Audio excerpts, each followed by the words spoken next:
1920년대 KKK는 다시 부활하고 그때 회원이 500만 명에 이른다라는 어떤 집계가 있을 정도로 어마어마했었고요. 500만 명은 뭐 지금도 어마어마한 숫자인데 그래도 그 당시에는 미국 인구가 지금처럼 3억 명도 아니었었고요. 얘들이 워싱턴 DC에 가서 막 퍼레이드도 하고 그러니까 당당해진 것이죠. 그 당시에 거기에 가입하지 못하면 왕따 당하는 거죠, 남성들은. 그러니까 미국 남부의 분위기는 사실상 전체가 다 KKK 집단이었던 것이죠.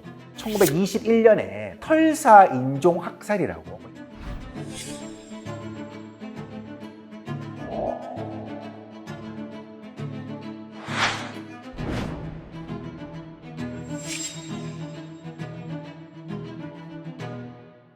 단 이틀 동안 털사에 흑인들이 살고 있는 지역을 공격을 하는데 이게 좀 나름 흑인들의 중산층이에요. 거기가 성공을 해서 자리를 잡았던 곳이거든요. 근데 단 이틀 동안 거기 비행기까지 갖고 와서 막 폭격을 하는 거예요. 그 당시에는 뭐 몇십 명이 죽었다라고 했는데 나중에 이제 공식 조사를 해보니까 한 300명 정도가 단 이틀 만에 거기서 죽습니다.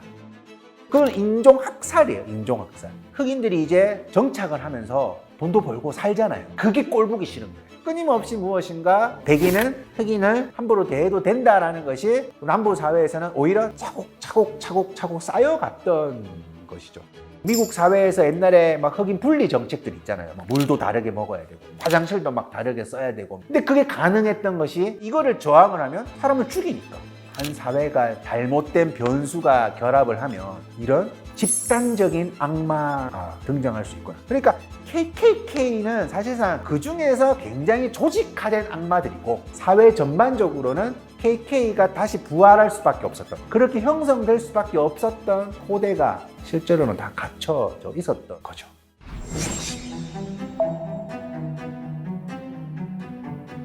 (1955년도에) 있었던 에머틸 사건이라는 게 있습니다. 그러니까 55년도예요. 한국전쟁 끝나고예요. 이 에머틸이라는 친구가 있는데 남자예요. 14살 친구는. 이 친구는 시카고에 살았어요. 그래서 시카고는 북부니까 요즘 세상은 되게 좋아졌다고 생각하고 미시시피에 있는 자기 친척 집에 가요.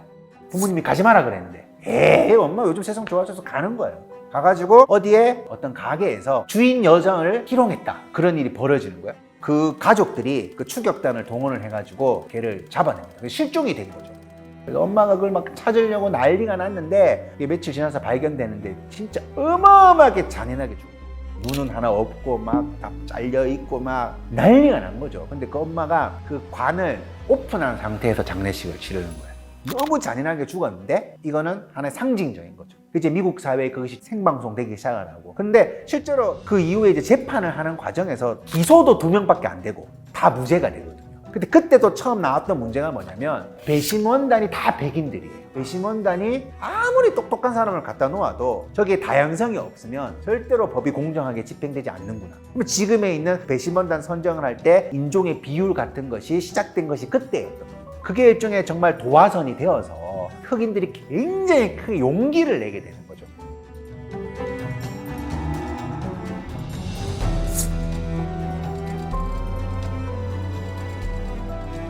KKK가 이제 좀 이렇게 힘을 잃어버리는 일로 벌어졌죠.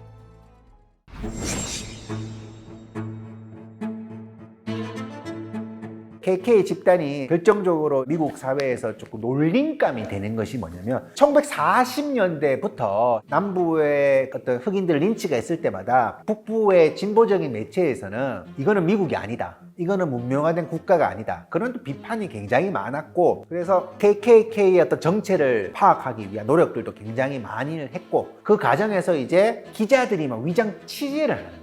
기자들이 막 몰래 잠복 취재를 한 거죠. 그러니까 자기가 가입한다 해놓고 해보니까 얘들 진짜 개뿔도 없는데 뭐 그건 뭐 장난 아닌 거예요. 맨날 막 모자 쓰고 막 암호 만들어가지고 막 걔들은 너무너무 포악스럽고, 이게 아니라 두건을 쓰지 않으면 아무것도 못할 인간들이었던 거죠.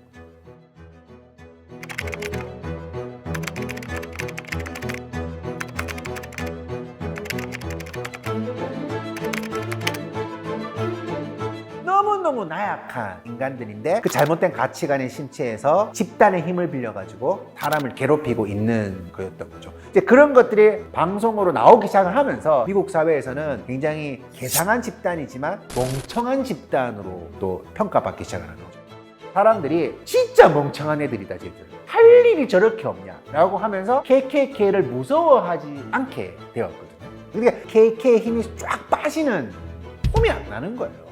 실제로 재밌는 사례가 영화 포레스트 검프에서 포레스트가 자기 이름이 어떻게 만들어졌느냐라는 질문을 본인이 던지고 본인이 답하고 그럽니다. 그런데 이제 자기 어머니가 얘기를 해주시는 거죠. 포레스트라는 사람은 과거에 KKK의 초대 수장이고 KKK 집단은 어떤 이상한 사람들이 침대포 뒤집어 쓰고 자기들끼리 되게 멍청하게 놀던 집단이었습니다.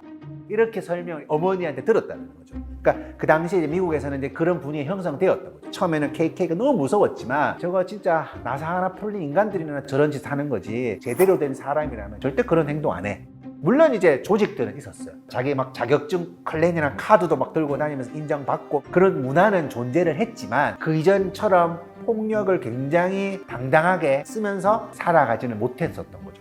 지금은 구구 시위를 할 때 주로 KKK가 당시 남부연합군의 국기를 많이 사용을 하거든요. 그거 들고 와서 가끔 이제 시위를 하는 거예요. 미국 사회에서는 되게 놀림감이죠. 아직도 저런 인간이 있나? 그 정도로는 좀 정리는 됐죠.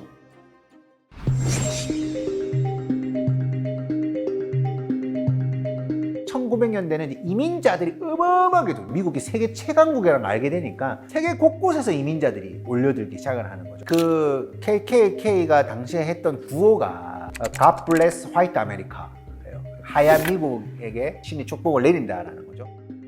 순혈주의죠. 일종의 말하면 막 섞이고 하니까 그러니까 저 사람들이 침략자라고 다들 생각을 하는 거예요. 그러면 이제 막 갖다 붙이시라는 거죠. 그게 이제 또 KK 부활을 불러일으켰거든요. 왜 저 사람들이 여기에 와서 KKK가 옛날에 했던 것처럼 이런 논리가 다 똑같은 거죠. 지금은 이민자들이 다 망치고 있다.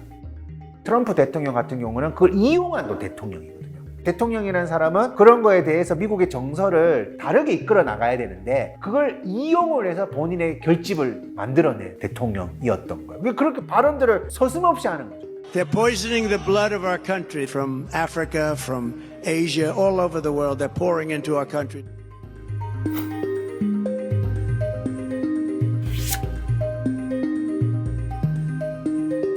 그러니까 일상에서는 그런 이민자들을 함부로 대해도 된다라고 생각을 하는 거예요. 그런 것들이 모여서 KKK처럼 활동하지는 않지만 KK가 했듯이 활동하는 살겠다는 사람들은 여전히 존재하는 거죠.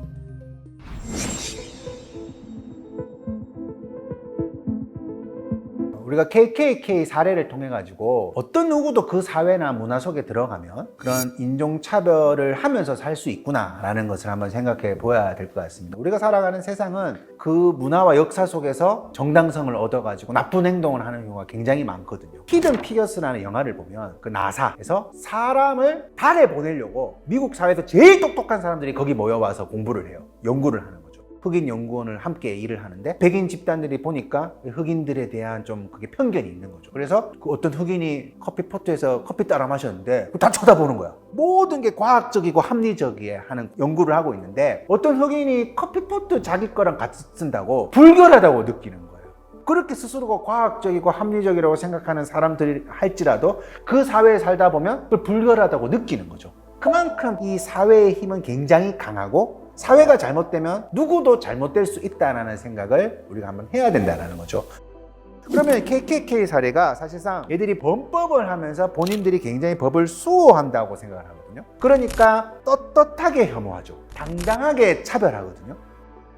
근데 저는 이 떳떳하게 혐오하고 이 당당하게 차별하는 게 현대사회에 굉장히 많이 나타나고 있는 모습 같아요. 한국 사회도 그 안에 드러나죠. 한국이라는 나라는 아주 오랫동안 다양성이라는 것을 제대로 학습하지 못하면서 역설적으로 성장을 했죠.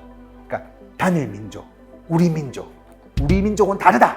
우리는 굉장히 뭔가 특수하다는 것으로 뭉쳐서 역설적으로 성장을 해버린 거예요. 그러니까 시대가 바뀌면서 여러 가지 문화가 섞이고 있는 상황이고 다양한 사람들과 함께 살아갈 수밖에 없는 세상이 되었는데 여전히 가치관은 이 땅에 한국인이라는 사람은 원래부터 살고 있었던 피부색 딱 보면 아는 사람이고 저 사람들은 이방인이라고 처음부터 느끼는 거죠. 그러면서 어떤 잘못된 실수를 했을 때 그냥 실수를 했다 이게 아니고 저 인종이라서 그런 거다. 저 종교라서 그런 거다.